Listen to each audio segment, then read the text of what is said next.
Please consider supporting Black Women United YEG for the protection and advancement of black women and girls in Alberta. You can learn more about them at bwunited.ca.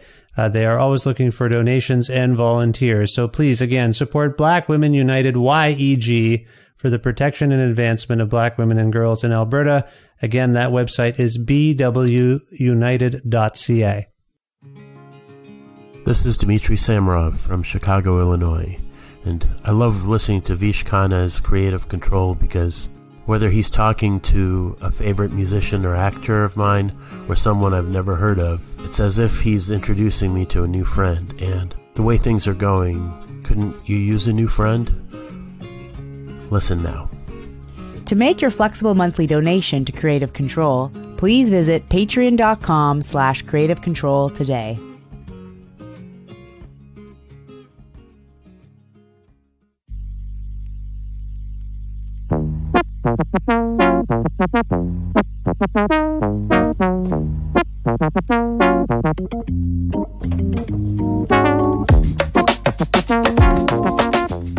Harrison Robinson is a gifted musician and composer based in Toronto, Ontario.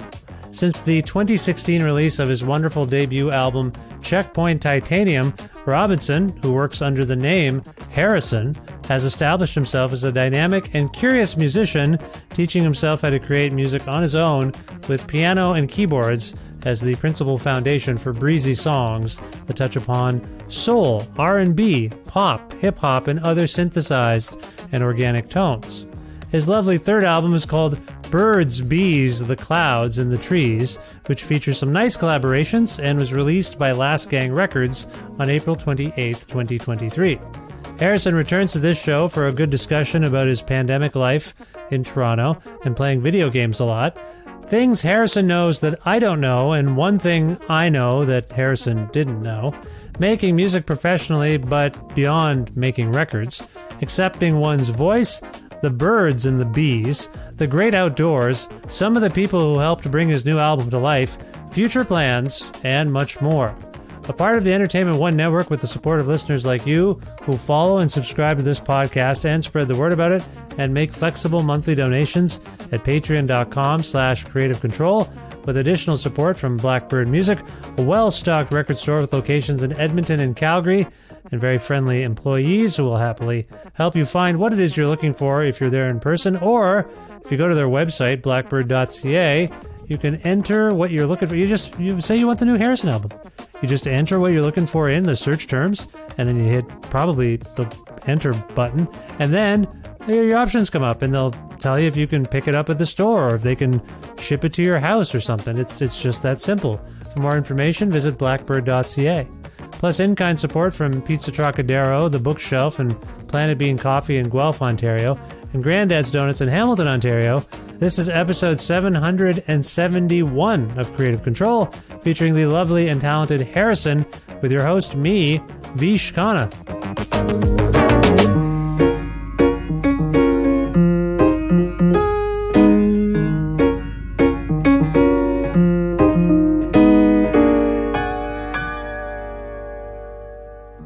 Hey, Harrison, how's it going? It's going, Vish. How are you? I'm okay. Thank you very much. Where in the world are you today? Toronto, Ontario, Canada. Ah, yes. Yes. That's a nice, I can see, because of the technology, I can see into your world there. It seems nice. You got a plant? I got a plant? Yeah. It's dying. Oh, no. Why? What did you do? Did you kill the plant? It's either the plant or it's me, bro. Oh, come on. Are you okay? You seem a little, are you all right? Everything good? Am I okay? I mean, yeah, I'm all right, man. I just had a little bit of a week. I see. I'm sorry to hear that. It's okay. I'm sorry to hear that. I don't know. A lot of us are going through some tough times, I would say, so. in this time period. I have not talked to you since the beginning of the world starting to slowly end. How have you been doing in this time, the last few years? Honestly, the last few years have been really good. They have been. I felt coming into my own as a person, as an adult in my now late 20s. My piano practice, and making music and shit. It's been honestly great. Everything's been wicked till maybe the last month or so. But my progress as a person isn't linear. I don't think anyone's is, right? No, it dips and dives. Absolutely. Yeah. Well, no, that's good to hear.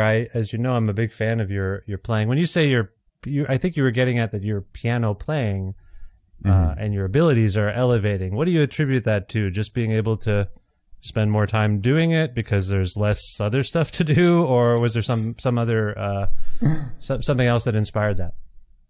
There's so much to learn when it comes to piano, and when I started practicing, I had the privilege of like being at home, and I could just, again, like, I brought this up before, and I think a lot of people agree, but like the idea of talent or whatever, it's just like the privilege of time, right? Absolutely. If you want, you can be talented at anything, but can you be talented and pay rent at the same time? Yeah. So it's literally just a privilege of time, and I had that in the beginning of my practice, at least. So yeah, I was like, I'm gonna use it. So I'm gonna use this time, bro. 100%. I feel like a lot of people did use this time, or a lot of people, rather, I shouldn't say that. Those who were privileged to be able to use this time, I should say. I just want you to know, I've heard this a lot. People taking this time to refine skills, learn new ones. Have you, beyond your piano, first of all, this is, I think, the third time you've been on this show, maybe. I can't remember exactly. I think it is the third, including Long Winter. Oh, look at you're counting. That's nice. No. No, that's lovely. As you know, I'm a big fan of yours. So, where was I going with this? Yeah, I know you're a talented piano player, even from the first time you were on this show, however long ago that was. Did you pick up any other skills? I'll tell you, for me, guitar. Playing more guitar during the pandemic. What else? Cooking more. Eating out less. Those things, I can feel them getting a bit better for me in my mid-40s. Did you pick up anything else? I just want to mention my age so everyone recognizes that I'm old. Particularly compared to you. I just want to say I'm old, but you're young. Did you pick up anything else? I picked up getting really good at video games. That is so funny, because I was thinking about the first time you and I did a chat. I went to your house. Do you remember this? Yeah. It was your parents' house. My parents' house. Yeah. Which you're not. I don't think you're there anymore, but based on this background. No. Yeah. No. So you're at your parents' house, and you say something about. And forgive me, I'm going to get some of these names wrong. Dragon Ball Z, is that the thing that the kids like, or did like at one point? Dragon Ball Z was a show. They did have a game. Oh, it was a show. I thought it was a video game. Okay, it was a show. They have a video game too. Budokai 3 was the one I played when I was younger. Wait a minute, which one came first? Was it the show came first? They made a video game out of the show? Yeah, it was an extremely popular show in Japan and North America. It's like an anime? Yeah, it was like an anime. That was like probably the first one I saw. This is embarrassing. I'm re-embarrassing myself. It's like we're in Back to the Future. I'm like, hey, Harrison, let's get in the DeLorean back to that time you roasted me for not knowing Dragon Ball Z like 7 years ago. Well, that'll be a fun thing for everyone. I'm sorry. But anyway, you mentioned that, and then you were shocked that I didn't know what it was. And then I felt old. I was like, oh no, I don't get a cultural reference that a young person's telling me. I'm out of it. And then I slept for like a week in a fetal position. I'm like, oh no. It's happening. I'm aging out. Anyway, It's funny because I can't think of which song it is on this brilliant new record of yours. But my son, we've been listening to it in the house and in the minivan, and my son will frequently make commentary and say something like, "Oh, this song reminds me of the video game." I'm going to get this wrong. Turnip Boy Evades Tax Evasion. Do you know what that is? What? No, I never heard of it. Who's old now? It was a trap. I trapped you, my friend. No. My son loves these video games. So there's one called Turnip Boy. I'm not making this up. It sounds made up. My son, I feel Turnip Boy Evades Tax Evasion? Turnip Boy Evades Tax Evasion. It has commits tax evasion. Oh, did you Google it? You Googled it. Yeah, I just had it. It's got a 10 out of 10 on Steam. Okay, I got to check this out. I'm giving you a rec right now. You got to check out this game. I've not played this game, but my son kept saying throughout the record as it played, "Oh, this reminds me of kind of video game music," and I'd say, "Oh, Harrison, I think likes video games. Do you think video game soundtracks are an influence on you as a musician?" As a musician, yes, but not on this record specifically. No, not on. But as a musician, absolutely. What is it? Well, why? Why? I mean, I get it. I have friends who make a living now. They used to be sort of indie rock musicians. I'll just say my friend's name, Jim Guthrie. Jim Guthrie. I grew up with Jim in a way. We grew up together in Guelph. He's a bit older than me, but we grew up together.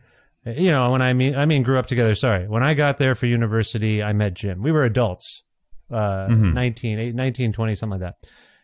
And he was like an indie rock guy, Juno Award nominee, all that stuff. And then he kind of entered into soundtrack work, and video game soundtracks came his way. And people go nuts. He can't keep records in stock. He'll say, "Hey, I got 1,000 records or 2,000 copies gone." And meanwhile, and I'm not. There's no shade. Jim knows this. Then his indie rock records do fine. But the nothing like those OSTs. No, it's amazing. And so there's a whole thing with. Have you ever worked in video game soundtracking? I did. Yeah, I did a few. And the last game I worked on was very hard though, because it was specifically a music game. It's called Beat Blast, and it was like this dungeon crawler roguelike game that you collect squares, and every square you basically had like a sequencer at the bottom left of the screen, and each sequencer would make different sounds and have different powers, I guess. Yeah. And bro, it was the music game was the hardest. It was so confusing because everything had to be in specific key, follow a specific progression. Although it was basic progression, and it was just very tough. But I had a great time. But so wait a minute, more than scoring the game, you were creating music for the people to interact with? Is that a way of saying it? Yeah. Huh. It's called Deep. It's really, that was very hard. But yeah. How do you even so here's the thing too, and I don't want to spend too much time on video games because I don't abide by them as a dad, because my son will just be up there and then they'll emerge all of a sudden after. This is going to sound like bad parenting. I do have I can with a telephone app I can limit how much time they're on the internet. So let's go, man. Well, I try to do. Future's crazy. I know, and I try to do that, and then but like a cuckoo clock, the door will open and he'll be like, Papa, I need more time. I'm in the middle of a game. And I'll be like, I'm sorry, I don't, there's all these, like, they always want me to, like, whatever. But my point is, when I was a kid, video games were pure escapism. It wasn't, you were interacting. You weren't really interacting. There were parameters. But a lot of the games now, and you might know this, where I'm wrestling with it is they seem to really inspire creativity. You're building things. And you're creating things. You're not just playing hockey or whatever. And I mean, we do play NBA. He got me into. My son is like, "Can you come play video games?" I'm like, "No, I can't." "Why not?" I'm like, "Well, I get obsessed. I'm competitive, and if I start playing a video game, I will not leave." And they're like, "What do you mean?" I'm like, "Your papa is weak-minded, can't handle it." And they're like, "Oh." I see. Anyway, my point is, do you enjoy the escapism? Do you play rather the escapism games where you're just kind of?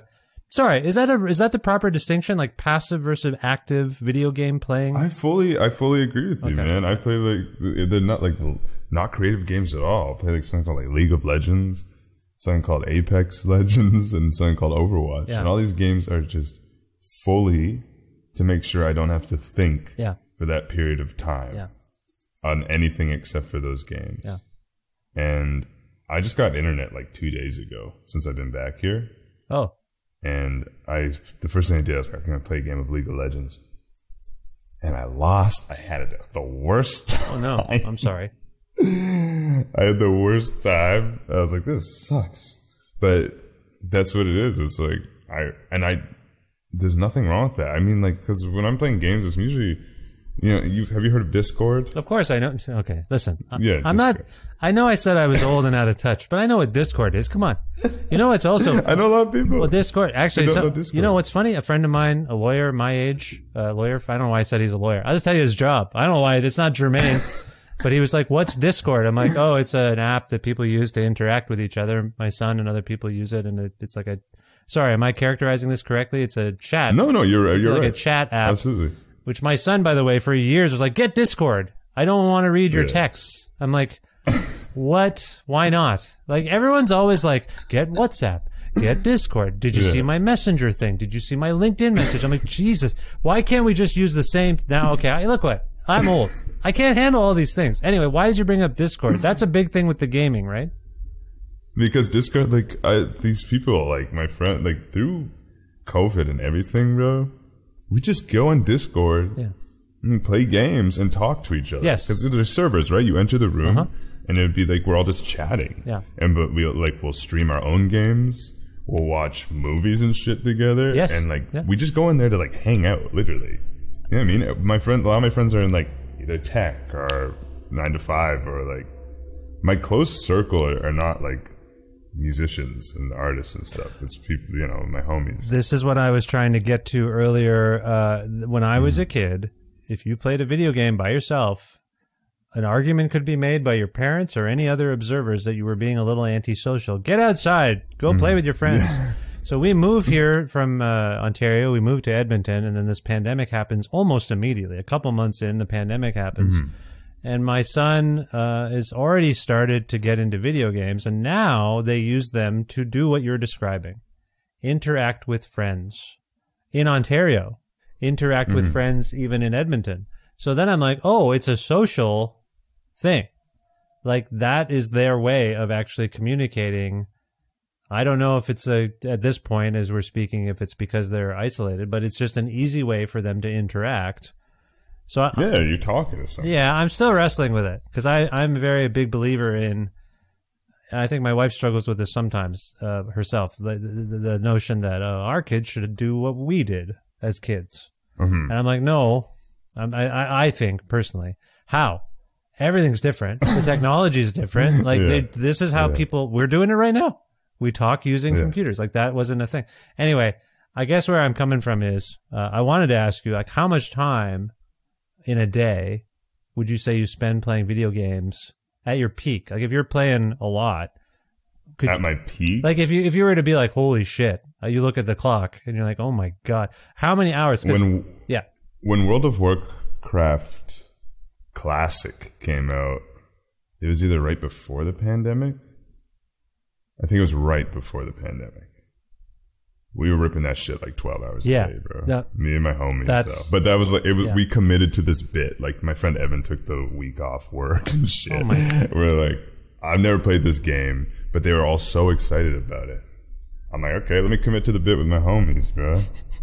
And we fucking ripped that shit. 12 hours to level 60. Wow. So we had 12 hours a day probably. And what about now though? That you're sorry, what era are you talking? How old were you when you were doing that 12-hour a day? This was 2017 or 2018. Oh, not that long ago, really. So not that long ago. Okay. 24. Okay, 24, 12 hours a day. That seems like a lot. No, 23. You're 23. And now though, like what's like when do you have a thing now where you're like, oh, I've been playing video games. Maybe like a couple hours. Because I'll do it like in the evening, right? When I think my friends are on Discord at like the same time every day, pretty much. Like after dinner, evening. That's what my son says, but I can't help but feel like maybe they're always on.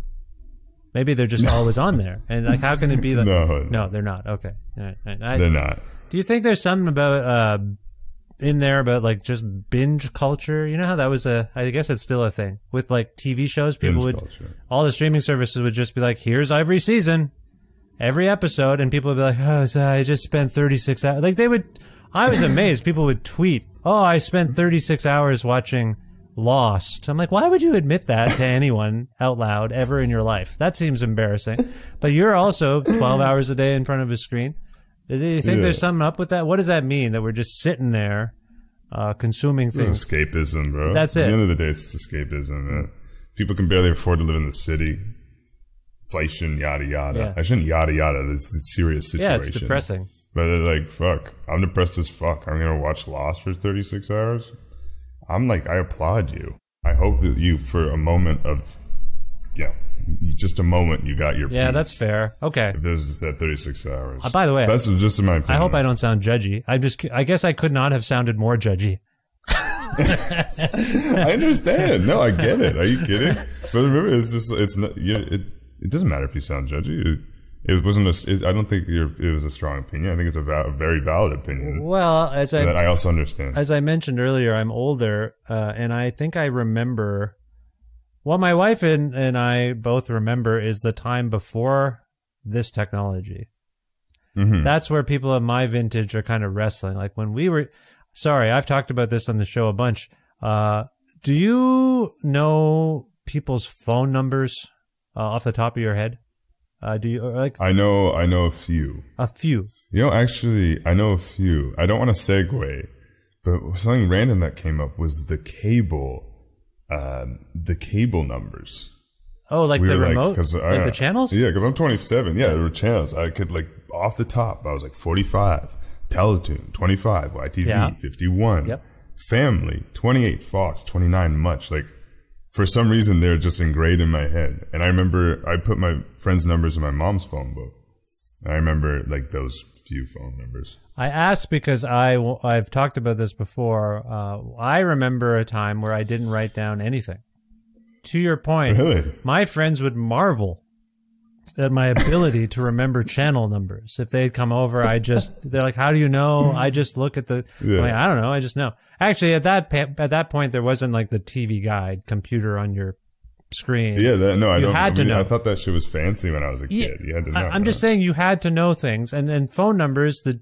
The reference I've made on the show is when I was a kid, I knew 30 phone numbers off the top of my head, and now I had a landline installed here for my children because they don't have cell phones, and if something goes awry, I thought, oh, well, they need to call somebody. I don't know our number. Yeah. I don't know any numbers. I say, telephone, call Harrison, and it goes, okay.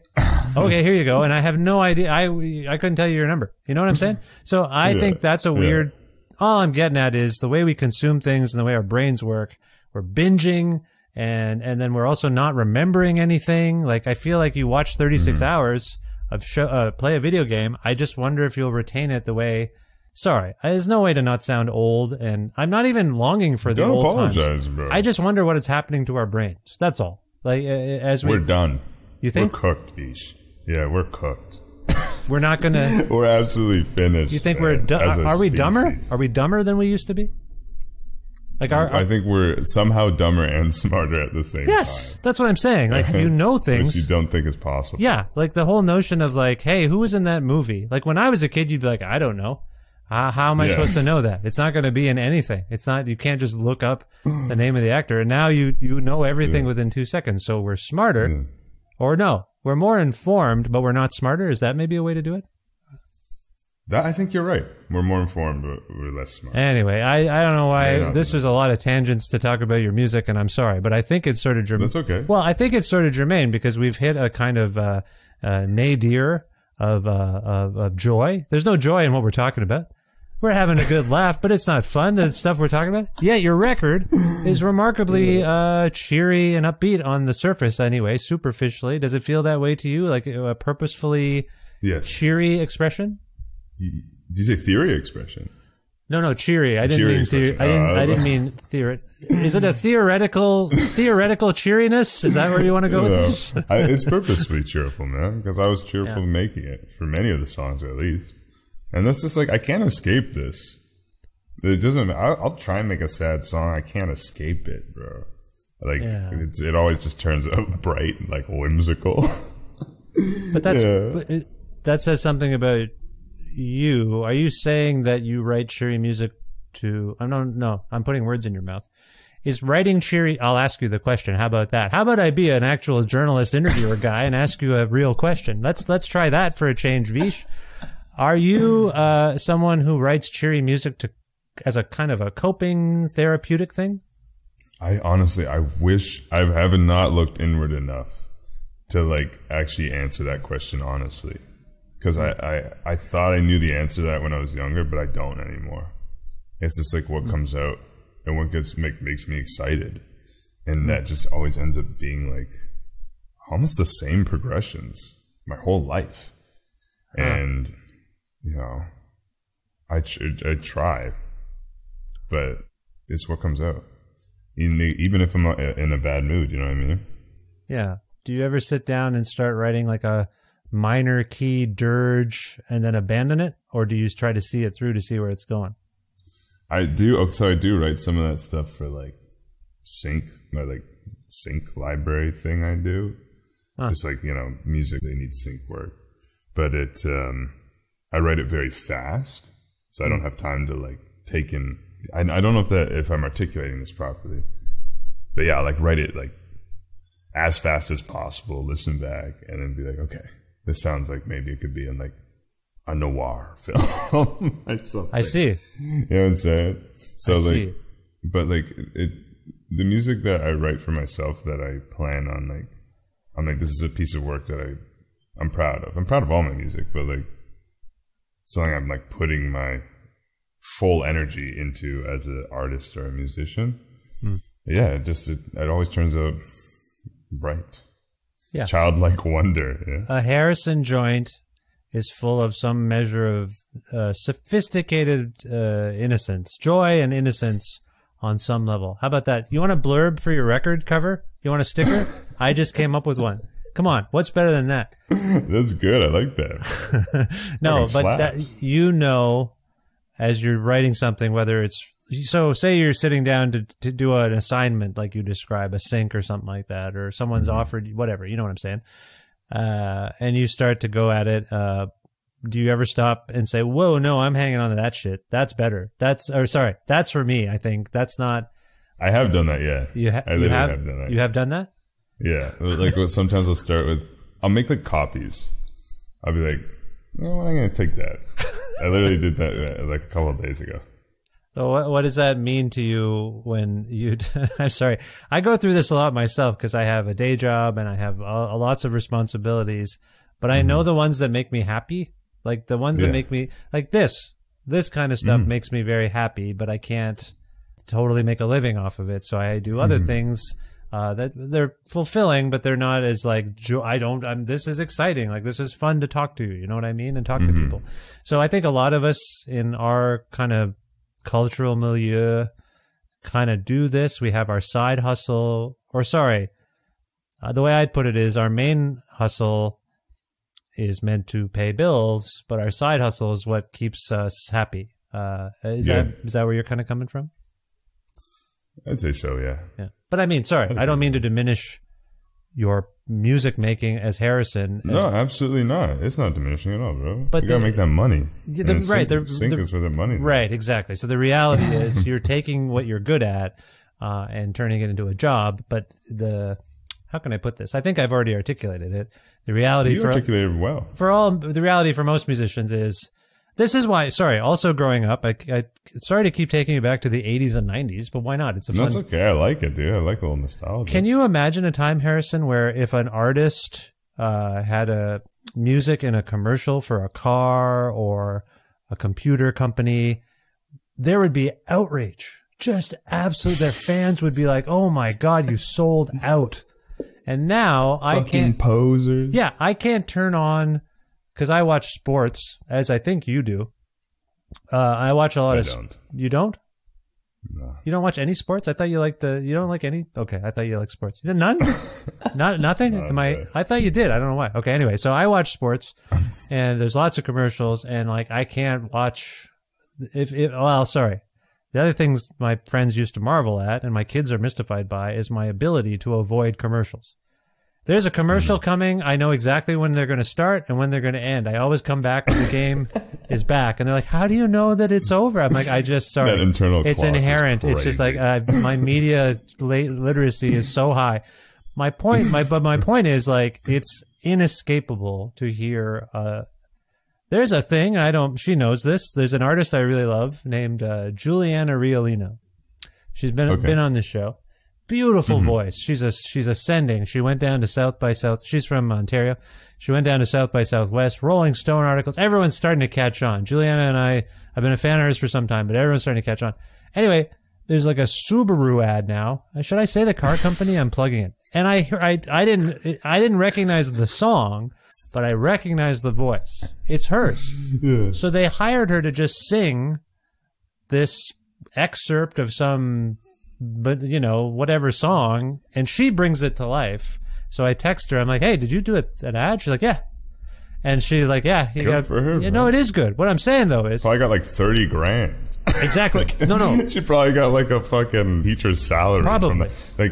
I applaud any musician who does this. Yes. Because it's like, if you get one good job, you can actually go and focus on your own damn shit.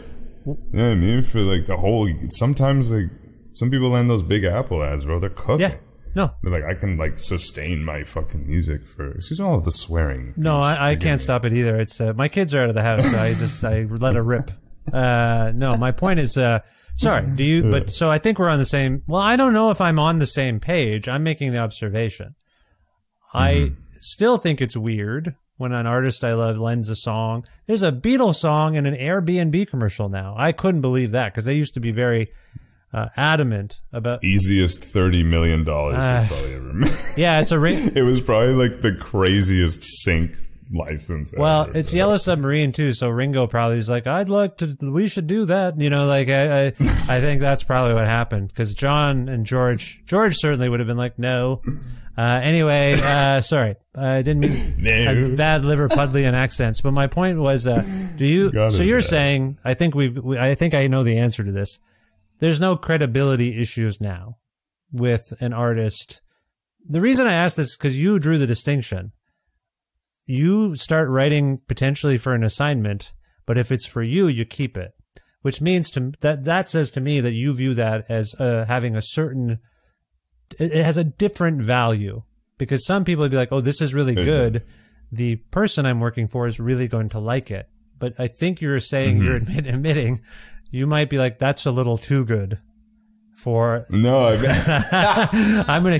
think it's more like, wait, I think this progression's interesting, and maybe like in some cases it's like a lot of sync work is they want very simple, accessible, commercialized songs, right?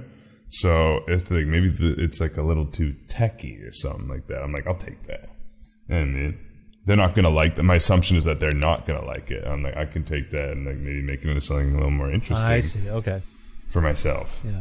So those of us. There we go. I elaborated. No, you did. That was good. You did really well. I'm sorry. I'm sorry if I'm dominating the conversation. I'm just a little hyped up on coffee and oranges. No, I got mine right here. You got yours right. Okay. So, would we, those of us who have television or go on the internet and are exposed to commercials from time to time, is it feasible we might have heard some of your compositions in that realm, or? I think so. Okay. A few YouTube ads, a few little toys. Yeah. Here and there. Okay. I'm hoping, but I'd like to be dominating that field. Has there ever been a really prominent one? I don't expect you to specify, but has there ever been one where you're like, holy shit, that is so pervasive, it's everywhere, and I just wrote that in 5 minutes or something like that? Is there one like that? I don't think so. Do you remember the song that was in the cap? I keep mentioning all these corporations. I'm going to stop.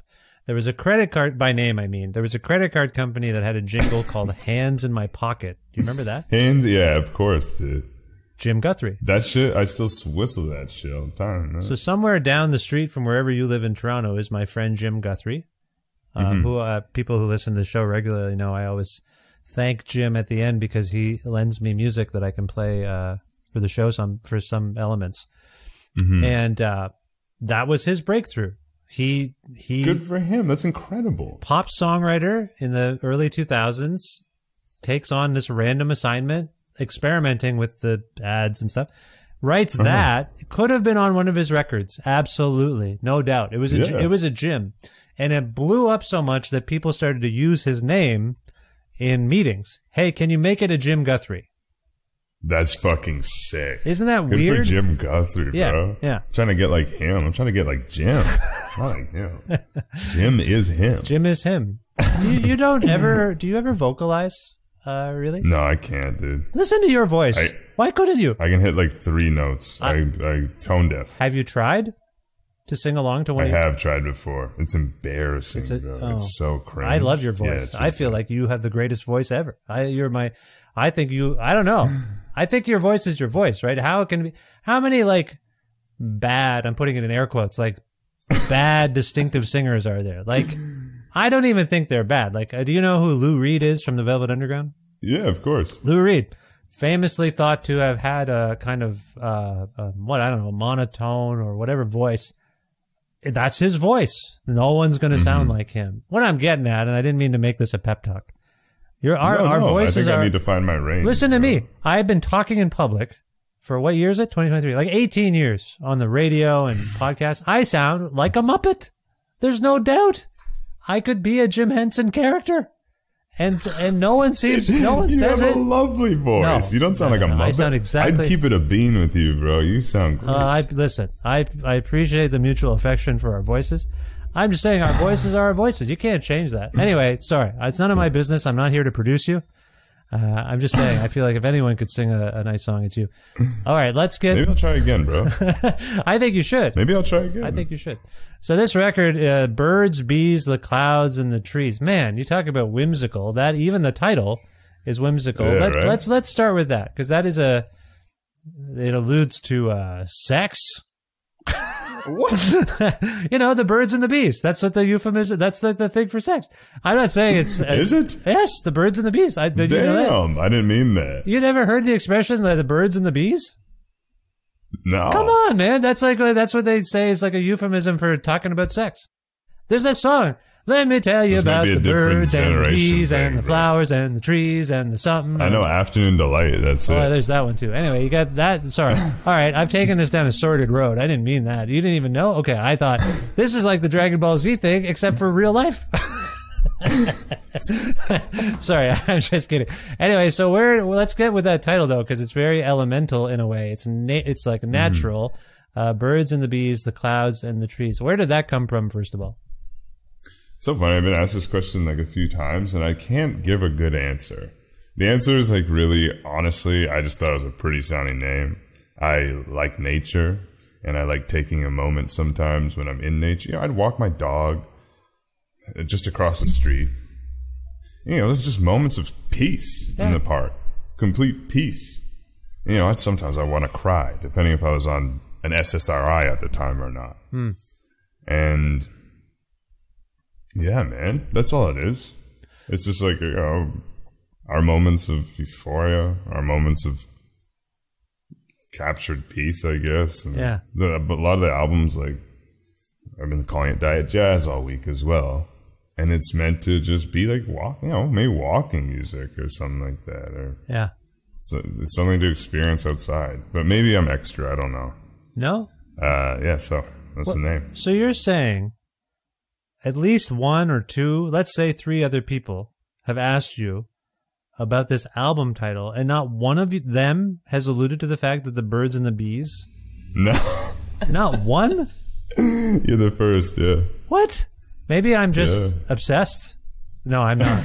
I just think that it was obvious to me. Anyway, that's okay. So it was really. Do you get into nature as much as you possibly can? Are you a person? Do you like camping? Do you like hiking? I hate camping. Can't stand. I don't like. I don't really like. Cannot stand camping. I don't like dude. camping either. I don't really understand. That's why we build the I houses. like a good walk. You like? Yeah, right. We built the houses because no one liked camping. I think everyone was like, "This camping thing sucks. Why don't we build stuff out of wood and stone, and then we won't have to camp? We can still go outside." That's what I'm saying, Yeah. dude. Why would we do? Why am I actively going to take my own pillow from my own bed and go to a fucking dirt slab? Yeah. Well, instead of hitting No, dude, I pay rent. what if instead of hitting a stone and making fire, we just wire some fuel into the house and then turn a knob? It'll take 2 seconds as opposed to like, I hit my finger all the time. Anyway, so I don't like camping either. But so you go outside. I like glamping. What? Wait, now explain that to people. What is that? Okay, when I say glamping, I mean, I remember my homie Elliot, his dad was like taking care of like some place in Prince Edward County. It's like beautiful home cottage thing. You know, it had all the fixings. It was like a modern place in nature. Yes. I like this. Yes. I like that. You know what I mean? Yeah. If I was a multi-millionaire, that's what I'd be They're doing. like glamour tents, basically, or houses. No, not even They're- that. they're That's not enough. There's like they're I a need a cottage. crib. They're a cottage. Okay, glamping. Yeah, that's. but like cottage, modern cottage, no wood cottage. You don't want you. They have those. When I used to go, we used to rent a cottage on Lake Huron rather, and yeah, you would see like the new build houses, like on the lake. So you got the. Some tile You'd have roof, the one we rented was very old and it was wood, and it was a little makeshift in its own way. But everyone else, we were just renting it from a friend of my wife's, right? And then, but a lot of people, it's not everyone else, but a lot of people. Sorry, some people like that, the rustic nature.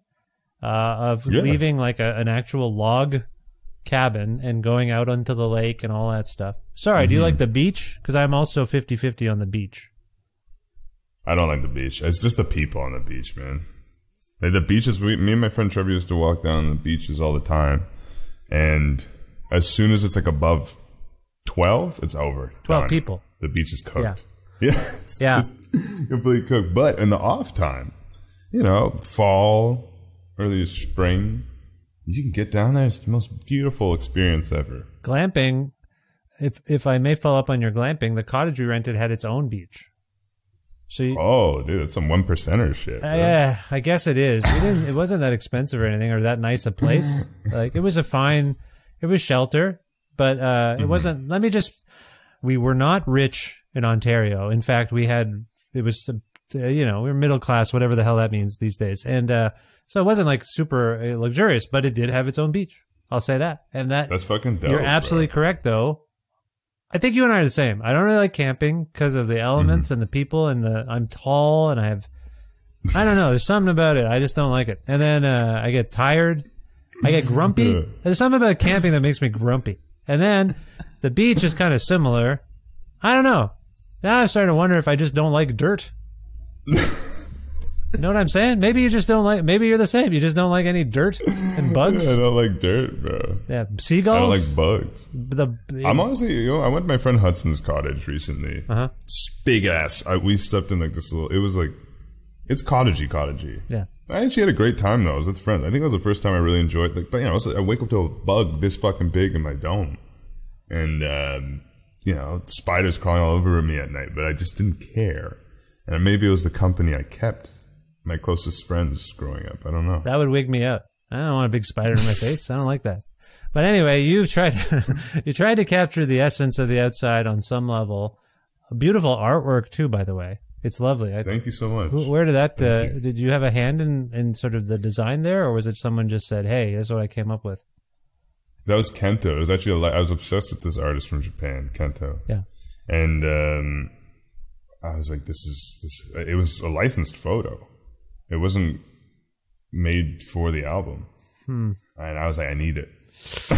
I need it. If you look at it, so it's what I was getting at is it's beautiful artwork, beautiful bright colors, outdoor scenery, and you've got, I don't see any, well, yeah, there are some birds. Maybe they're birds, maybe they're specks. You got some, anyway, it's not that literal. However, I'd like to draw everyone's attention to the fact that there seems to have been an earthquake and a car falling into an abyss.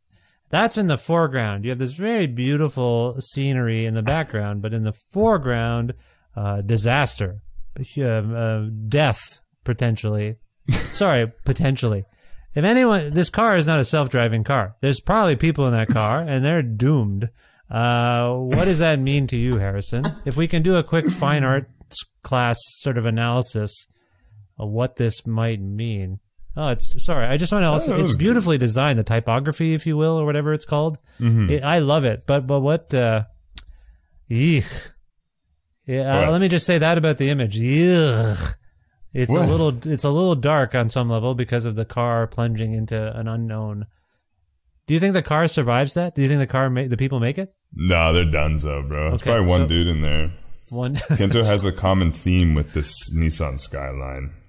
And I don't know. I didn't think it was. If I was looking at it really literally, he's just driving towards a beautiful destination, gets fucked up on his way there, and you're so close, so close. Is there some sort of metaphor there that you can relate to in terms of any of the themes on this record? Not themes on the record. I can relate to that recently though. So like, I don't know. It's. I'm sorry, Vish. I wish I had better. No. I just want to articulate the best I can. Well, these are not easy questions coming from me. We have not had any other kind of preamble. It's difficult. I'm asking you. I mean, also, when did you finish making this record and finalizing the artwork and stuff, roughly? Artwork was recently, very recent, like the last 4 months. Record was done like 6 months ago. Can you imagine someone asking me, if someone asked me about something I did 6 months ago, I would have no idea. I'd be like, what?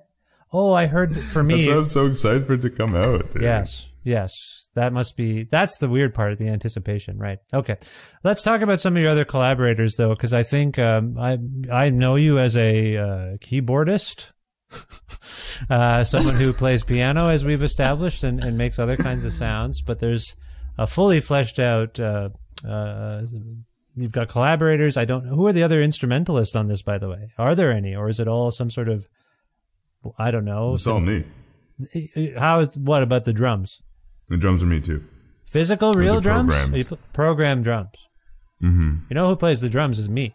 And I like drums. Really? Yeah, I enjoy the drums. Do you like my drums? I do. And I was like, oh, I can't. That's the thing now, though. I can't. See, as a seasoned music person, I couldn't have told you. If someone was like, are these real or programmed? I'm like, hey, they sound. I'm telling you right now. I'll tell you right now to your face on the screen. They sounded real to me. And I mean, what does that even mean these days? Have you ever that's played all I want, man. That's the biggest compliment I can have. Have you ever played actual drums, if you will? I have. Well, my dad can play drums. My dad was a drummer for a while. Oh. And yeah, he's dope. But I'm not coordinated enough to play drums. Ever thought to collaborate with your father? Absolutely. I think about it all the time. He's so stubborn, though. He's hard to work with. Jesus Christ. He's giving me flashbacks about the work on the Supra. Oh, is he sorry, your dad would work on a Toyota Supra? Is that what you just said? Yeah, me and him did some work on one. Oh, are you mechanically inclined? Can you fix a car? I think I can somewhat fix a car. That's cool. I didn't know that. I know you used to drive a BMW convertible, which I can't picture. The E30? I never dropped the top. Don't worry, bro. Oh, you had the top. You had a convertible. I never dropped you the never top. took advantage of it. I mentioned this because it's the inspiration for at least one of these songs, right? Yeah, in the coupe. In the coupe is that's a reflective, nostalgic kind of song. I'm guessing. Yeah, it was just like I've explained it as like kind of a song that just like don't take everything I do. So like don't take the album so seriously. It's supposed to be like just like a fun song. It's like it's not serious. Yeah. Yeah. But it's fun. A funky little jam, bro. Yeah. Over the last couple of years, I've seen your name show up on other people's records. DJ SB. I want to say Cadence Weapon. Is that right? Yeah. Yeah. So you've been working with others. What's it like to actually reach out and ask people to contribute to your records? In this one in particular, I'm hoping we can actually talk about some of the people you brought in. But I also just wonder when do you figure that out? This is an instrumental. It's fine. This could use some vocals. This could be a hook. Is there a way to articulate your distinction between those two modes? Yeah, no, I think like when I'm actively writing songs for other people, like I'm very conscious of that. Yeah. You know what I mean? When because there has to be a certain amount of space for either singers or rappers or whoever to come and write on that instrumental. Yeah. And yeah, so I like have to be actively conscious about that. And like producers who just produce for others, it is like it's a different art in my opinion, and they're just incredible. Like my friend Bijan, who's in LA now, he's got down to a science. Yeah. He's like, there should be this amount of space here, and he's incredible at what he does. But me, I kind of suck at it. No, it's the opposite. I think you're great. And I think the people you brought in just give this record a flavor. Every once in a while, there's a voice, and they're strong and good, like solid voice. And it gives it's only like this record, by the way, is like only like half an hour. You like short things, I'm gathering. I love short things. Short songs and a short record. That's short for a record, I would say. Yeah. So, but it moves. My son the other day, it stopped. He's like, Papa, it's over. Play it again. And I was like, oh, well, you got a nice review already, Harrison. My son wanted Let's go. Normally, my son's like, okay, can we hear Beastie Boys now? The thing you're making us listen to is done. Can we hear something else? I'm like, what? Come on. Anyway, this one, my son and my daughter enjoyed very much. What was I going to get to there? Can we take a moment? And I don't mean to do a memory jog. Can you talk about some of your collaborators on this record? First of all, just by name, and maybe even mention what they kind of did, because you have some people whose names I recognize. You have some people who are, I would say, rising stars, if you will. Do you want to talk about some of those? Yeah, of course. Well, we got Toby, of course, my man. Toby's an incredible writer. He's so good at writing hooks. And I was like, can you please be on my record? After we worked together on a song called Beige and a few others. And then we had Mad and Guilty Simpson, which is fucking crazy. Yeah. It's crazy, right? Yeah. I can't believe they were into the record. And I was like, okay. They both just worked really fast, and that was remote. Joe Jenkins hooked that up. What a legend. And Nana B, of course. Incredible singer and songwriter and producer from LA. Joe also showed me her music. I'd heard her on some Mind Design stuff. I've heard her on stuff before, and I was like, oh, she's dope. And Kadia Bonet, who brought the flavor, I guess. Beautiful. The flow. Beautiful singer. And familial royalty in there, right? I see that Bonet, and I'm like, wait a minute. She must be related to Lisa Bonet. But no, lovely. These are lovely additions to you, to your music. So I just want to say I appreciate your vision there, and I appreciate that people want to work with you because you are wonderful. And I also want to say, as I have before, I always appreciate your social media, Twitter and whatnot. You're funny on there. You think so? I think I'm funny. I think you are. I think things are sort of. I thought we were almost out of all of it because it seemed to be imploding, and I think it's still imploding. I don't know, but no, I appreciate your little lobs because it brightens up my day, if I may. Thanks, bro. Yeah. That means a lot. Yeah. I'm trying to stay off it. Yeah. No, it's not. I don't think it's actually good for us, but I'm not good at it. I think that's the other part of it. I just gave up trying to be whatever, and you're good at it. So I just want to say I hope it gives you some measure of joy to know that it's resonating with some idiot like me. That's awesome. You're not an idiot. No, I know. Thank you. Yeah, no, you're welcome. So I want to ask you, as we sort of wind down here, what's next for you? This record's coming out. I'm very excited on your behalf for people to hear it. And I'll ask you about where people can find it in a moment. But have you been writing stuff of late that you're excited about or working on something new at this point? I was sent a bunch of tracks from someone that my grandfather had recorded. Oh. Solo piano stuff. And I'd like to cover these tracks for him because he passed recently. Oh, I'm so sorry. And that's okay, bro. Yeah. He lived a life, bro. He's dope. Nice. 96. Wow. And last time I saw him, he was all there. So that's a big W. Yeah, that's great. But yeah, I'd like to. I got these. I think a lot of it's really beautiful stuff. So I need to look into maybe like a grant or something to just. I'd like to do that. Yeah. A little solo piano stuff, and just keep making music, man.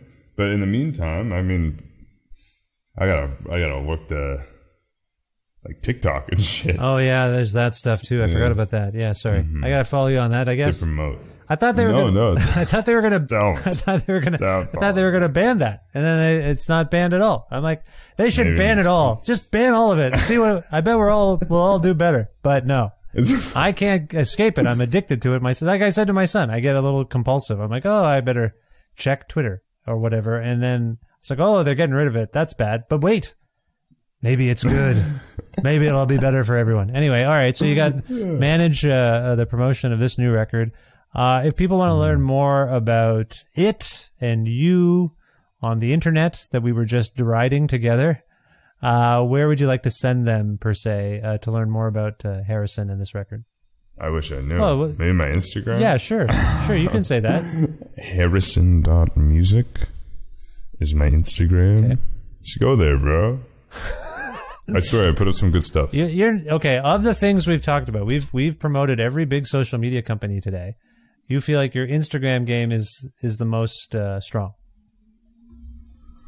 I think my TikTok game is the most strong. Now. Oh, because I like post like shit that's like cringe and shit on there. I just have too many friends that follow me on Instagram now, so like it's weird. I need like a Finsta, bro. I don't know why I don't have one. Okay. It's just like the close friends thing. I see. Okay. And I don't know. Like I don't care how I'm perceived, really. Yeah. But it's a lot of work. Man. I know. Every time I post some shit, it'll be like I'm sending 4,000 Bitcoin to the first person who responds. You know, like the spam and Oh, shit. you get the spam? I will say that Yeah. the thing I don't understand is when I post a story and I look at, eventually people can like your stories on Instagram. It's always the porn bots. Yeah. And they have horrible names. And then on the one hand, I'm like, this is disgusting. On the other hand, I'm like, oh, these porn bots are really sweet. They like all my posts. How can I be mad at them? As I'm reporting it as spam and blocking it, I have a tinge of like, oh, maybe I should actually say thank you to the porn bot. You see? Yeah, Anyway, I I'm sorry. So now this is a nice segue back into the birds and bees thing I was talking about earlier. If we can go out, sorry, that was a terrible segue. Can we go out on a song here from Birds, Bees, the Clouds, and the Trees, Harrison? And if so, can you choose one for us to go out on? Oh, let's do Like When We Were Kids. I like that one. Like When We Were Kids. Why did that one come to mind? I don't know. I'm just missing being a kid today. Okay. Bro. Well, I'm missing being a kid. I think today. I wrapped us up in a lot of nostalgia for my youth, so maybe that's what happened to you. I'm sorry, I didn't mean to do that. No, it's okay. Well, let's hear it right now. This is Like When We Were Kids by Harrison from this beautiful new album, which I encourage you all to check out. It's called Birds, Bees, the Clouds, and the Trees. Harrison, for what it's worth, I know we don't know each other very well, but I love you very much. I'm glad you made this record. I appreciate you. Thank you for this time, and I wish you the best of luck in the future. Man, thank you. I love you too, Vish. And thanks for always supporting me since for years. And thank you for having me.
Oh, it's wonderful to speak with Harrison again, one of my favorite people in Canada and around the world. Thank you, Harrison, for being on this, the 771st episode of Creative Control, which is part of the Entertainment One podcast network and is available wherever you get your podcasts. If you can't find an episode you're looking for, or if you want to learn more about me and sign up for my monthly newsletter, please visit vishkhanna.com. You can like Creative Control on Facebook and follow the show at present on Twitter at vishcreative, or you can follow me directly on Instagram and on Twitter at vishkhanna. Also, please visit patreon.com/creative control to make a flexible monthly donation to support all of the work that goes into making this podcast. You can donate any amount you want, $4 a month, $2 a month, $15 a month, $16 a month. It's really up to you. $6 American or more a month grants you access to exclusive content, and you get episodes earlier than everybody else. And if you're interested in receiving a Creative Control t-shirt, just message me on Patreon, and I'll get you one while supplies last. I owe someone a message on that. Sorry, I'll get that. I'll respond. I'll do it right now. I'll do it after this. Thanks again to the wonderful Alberta record retailer Blackbird Music, which you can learn more about and order things right there from their website, blackbird.ca. And also want to thank Pizza Trocadero, The Bookshelf, and Planet Bean Coffee, respectively, in Guelph, Ontario, and Grandad's Donuts in Hamilton, Ontario, for their in-kind support for this show. Thanks, as always, to my friend Jim Guthrie for letting me use some music of his on the show. You can learn more about Jim at jimguthrie.org. And finally, thank you so much for listening to this episode with Harrison. I hope you enjoyed it, and if you're unfamiliar with Harrison, we'll check out his music.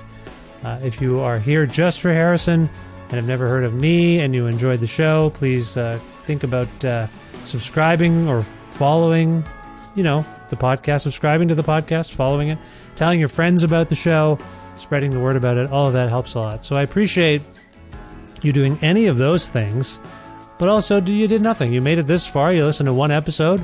That's pretty good. Thank you, and congratulations for making it all the way to here. I will talk to most of you very soon, I hope. That's my hope. I hope you're well, and we talk soon. Like I said, okay, I'm babbling now. Bye for now.